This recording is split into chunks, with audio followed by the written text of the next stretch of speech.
নমস্কার, আমি সুপর্ণা রান্নাঘরে আরেকটা রেসিপি নিয়ে চলে এসেছি। তো আজকে আমি আপনাদেরকে বানিয়ে দেখাবো চকলেট মুস।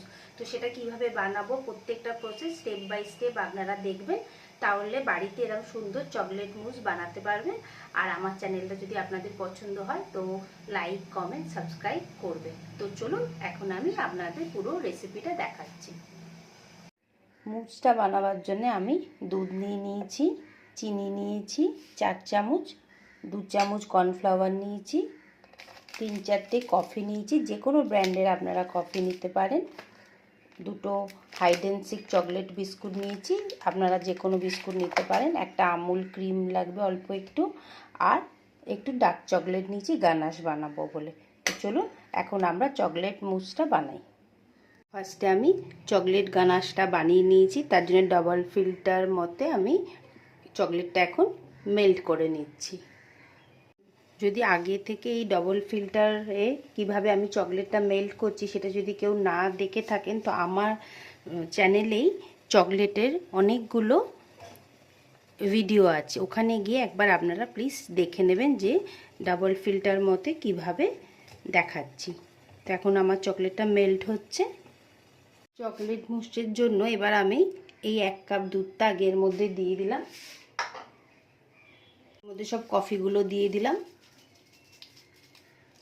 4 চামচ চিনি রেখেছি সেটাও দিয়ে দিলাম। এগুলোকে একটু ভালো করে আগে মিক্স করে নিচ্ছি। একটু গরম হয়ে যাক, চিনিটা একটু গলে গেলে কর্নফ্লাওয়ারটা দেব। ক্রিম দিয়ে দিচ্ছি, আপনারা বাড়িতে দুধের শটটাও দিতে পারেন।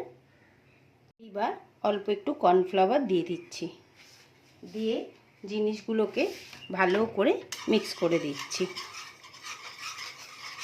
মিক্সটা ভালোভাবে করতে হবে।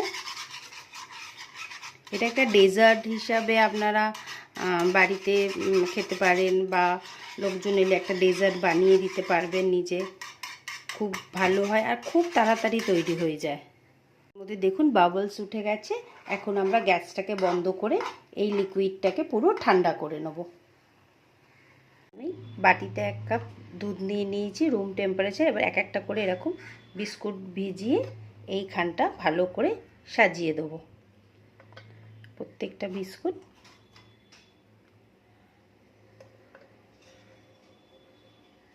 গানাশটা তৈরি করে নিয়েছি। গানাশটা বানায় যতটা আপনারা চকলেট দেবেন, মানে ডার্ক চকলেট, ঠিক ততটাই ক্রিম দিতে হবে। দুটোকে একসাথে মিক্স করে গানাশ বানায়। তো আপনারা যদি গানাশের ভিডিও কিভাবে গানাশ বানায় সেটা যদি দেখতে চান তাহলে আমাকে অবশ্যই কমেন্ট করবেন, আমি আপনাদেরকে একটা ভিডিও বানিয়ে দেখিয়ে দেবো যে চকলেট গানাশ কিভাবে বানায়। তো এখন আমি যতগুলো বিস্কুট আছে এইভাবে পুরো এখন সাজিয়ে দেবো। ওটা সাজিয়ে নিয়েছি। এবার যেটা দুধ দিয়ে কফি দিয়ে বানিয়েছিলাম সেটা এটার উপর থেকে আস্তে করে দিয়ে দেবো। পুরোটা দেবো না, একটু অল্প অল্প করে দিয়ে দিলাম, কেন আর একটা লেয়ার দেবো আবার। তার উপর থেকে আমি এখন এই যে চকলেট গানাশ বলছিলাম আপনাদেরকে, এই চকলেট গানাশটা বানিয়ে রেখেছি, এই গানাশটা এখন এখান থেকে উপর থেকে আস্তে আস্তে করে দিয়ে দেবো।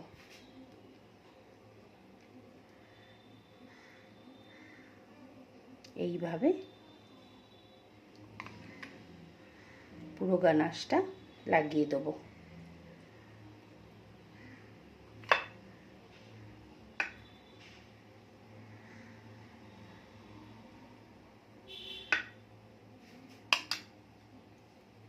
বিস্কুটগুলোকে আমি দুধের মধ্যে চোবাবো আর এইভাবে গানাশের ওপর থেকে বসিয়ে দেবো।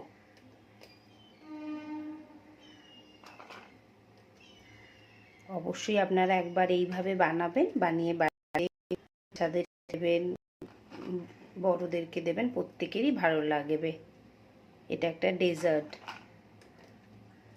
এইভাবে এখন পুরো গানাশের ওপরে সাজিয়ে নেব বিস্কুটগুলো।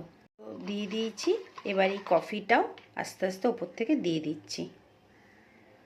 এইভাবে জিনিসটাকে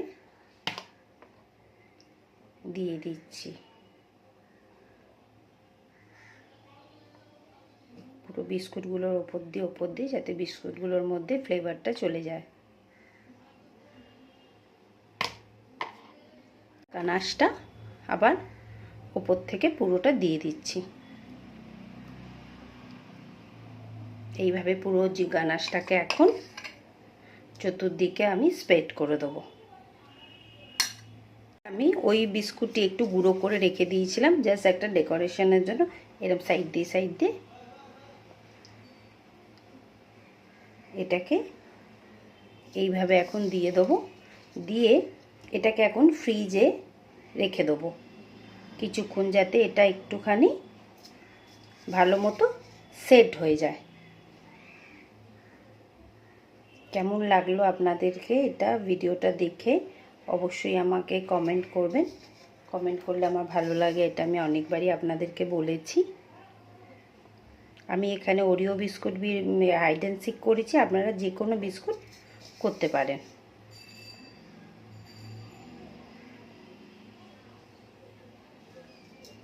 ওটা আমি দিয়ে দিলাম। দিয়ে এবার এটাকে এখন আমি 1 ঘন্টা মতো ফ্রিজে রেখে দিচ্ছি। 2 ঘন্টা রেখেছিলাম ফ্রিজে, ডিপ ফ্রিজে রাখিনি, এমনি ফ্রিজে রেখে দিয়েছিলাম।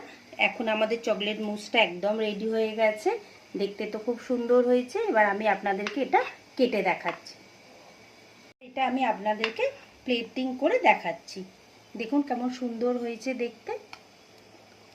চকলেট মুসটা রেডি হয়ে গেছে। আপনাদের কেমন লাগলো ভিডিওটা অবশ্যই আমাকে বলবেন, আর বাড়িতে রেসিপিটা ট্রাই করবেন।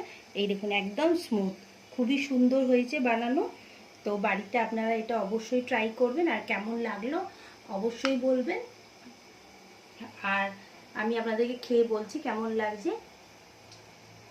খুবই সফট হয়েছে, নরম হয়েছে। অবশ্যই আপনারা এটা বাড়িতে ট্রাই করবেন আর আমাকে ফিডব্যাক দেবেন এটা কেমন লাগলো।